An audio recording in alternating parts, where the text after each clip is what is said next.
Farewell, home. G'day, hi, and welcome. All right. I'm not sure, but today is possibly going to be a very crappy day. It looks like the seasonal changes just happened. Everything's safe. I'm not going to leave the bolt open today because I was getting all kinds of water and grime in there. It's not a stainless rifle. Wish it was. I got a wolf snare with me. Okay. I got a coyote whooper yapper yodel face call.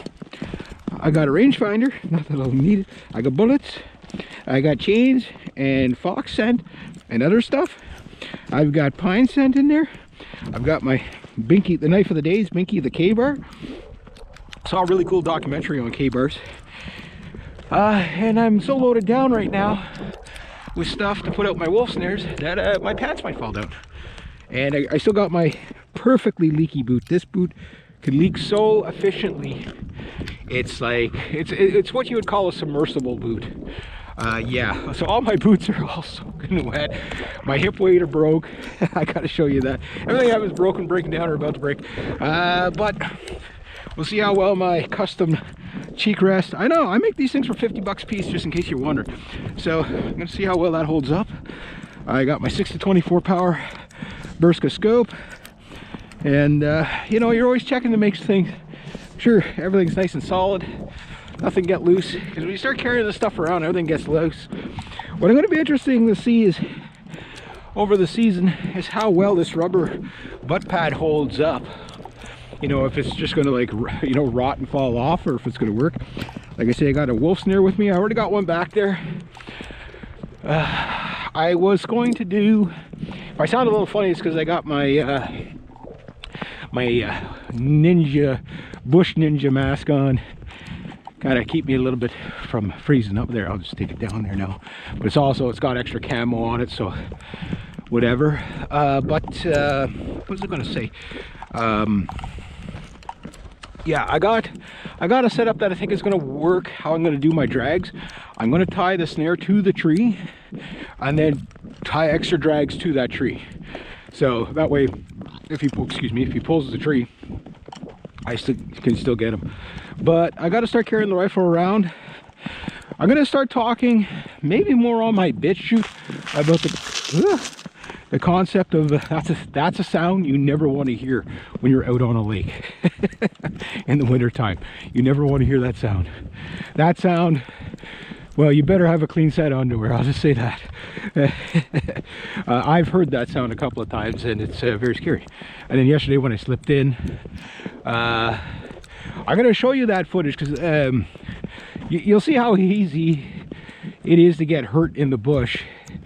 And again, I'm not a guy that's like out of shape, and like I'm not like a fragile little old lady, but you can get hurt very easily, even if you're careful, you know what I mean? And I always try to be as careful as I possibly can.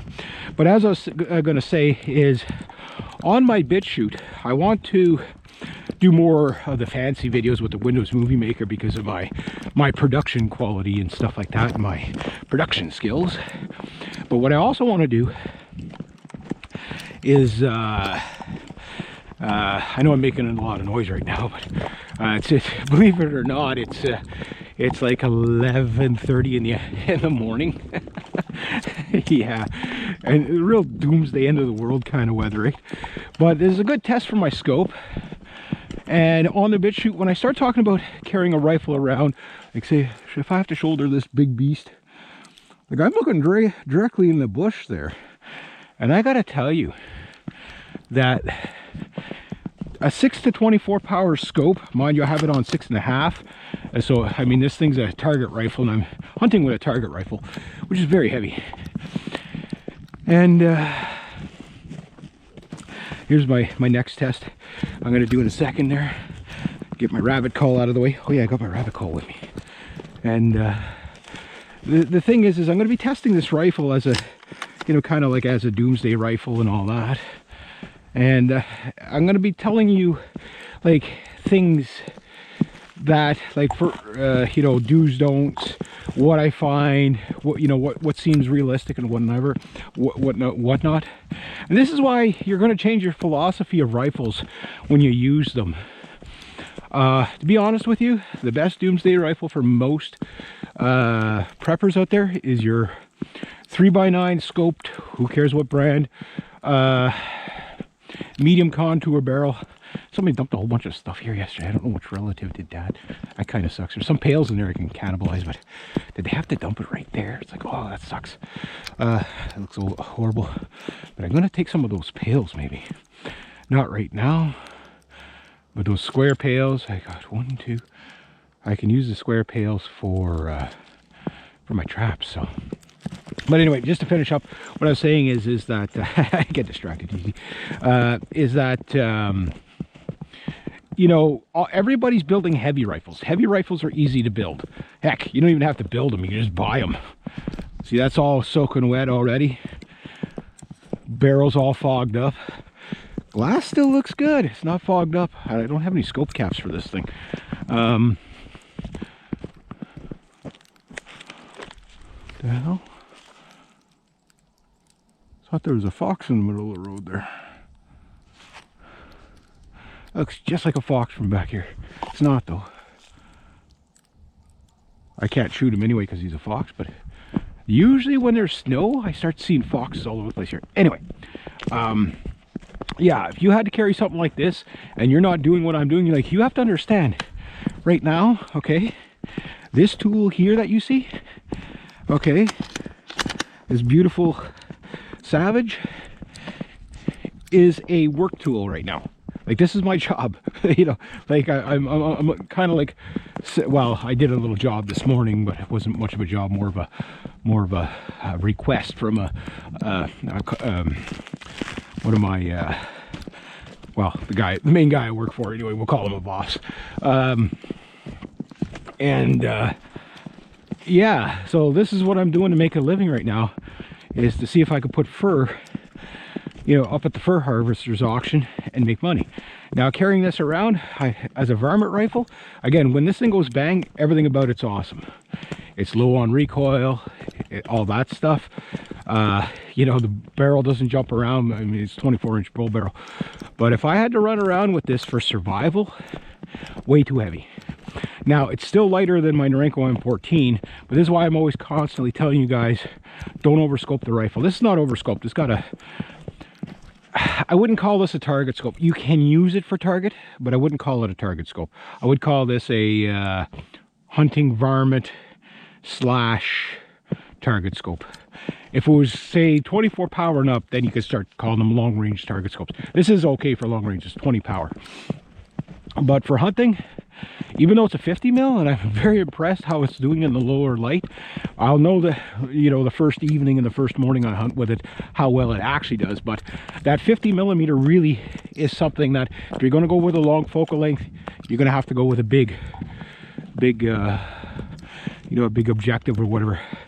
Now, I don't know how much memory I got, and I don't want to run my camera out because I want to show you my wolf setups, but yeah, running around with a heavy rifle when you're not doing that all the time, like, I mean, this thing is going to be carried for the next 3 months. I'm going to be carrying this every day.